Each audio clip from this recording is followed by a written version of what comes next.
One of my favorite things to do is to hike. And a few years ago, I took my parents to one of the national parks and we had a great experience. Afterwards, my dad called and he said, I'm thinking about hiking the AT, the Appalachian Trail.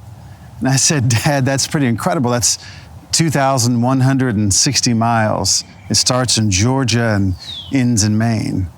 And he said, well, I'm going to do it and I'm going to section hike it, which means you go for just a few days at a time. So he recruited my uncle and they began their journey beginning in the southern terminus, making their way north.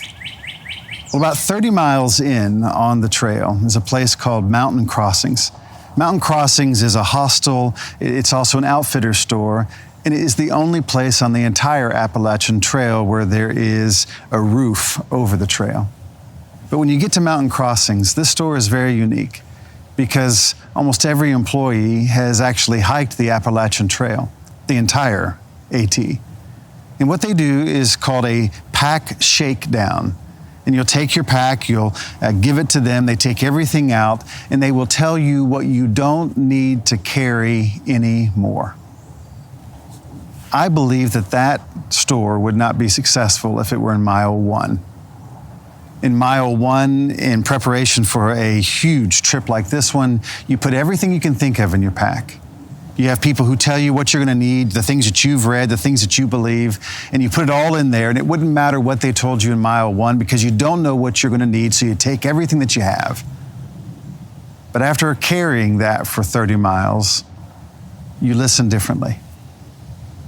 You're willing to hear because you've earned it. You've earned the right to have someone else give you some counsel. And so they take everything out and they tell you what you don't need to carry, because if you're going to go that far, you don't need to carry anything that you don't really need. Right now, you and I and all of us have been on an incredible journey that has just begun.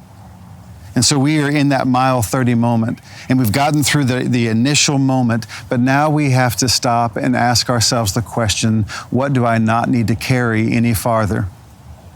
What do I need to do to make sure that we have the stamina, that we have the energy needed to make it through? Your team is tired.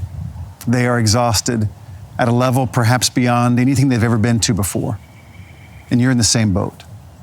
It is not a sign of weakness to stop and evaluate. It's not a sign of weakness to stop and say, is there something that we are carrying that no longer makes sense based upon the journey that we're on? And I'm going to ask you, what do you need to leave behind right now that you've been carrying that you don't need to carry anymore? Because we have many miles to go, and it's important for us to be as rested as possible. The pace that our company had chosen before COVID-19 in many ways doesn't make sense anymore. We have to be more focused. We have to think differently. That's one of the reasons why in our company we've decided to close on Friday for the rest of the month. We want people to really be able to focus on their work and get the rest needed for original thought. Original thought, thinking at that level, requires a different level of intensity, a different level of focus.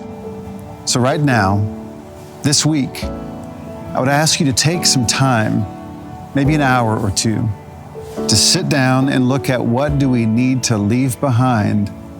For you as the leader, it's your responsibility to say, let's go ahead and stop over here. Let's evaluate where we are. Let's get rested, and let's make this an incredible journey, a journey worth remembering. As the leader, you set the pace. Set the pace this week.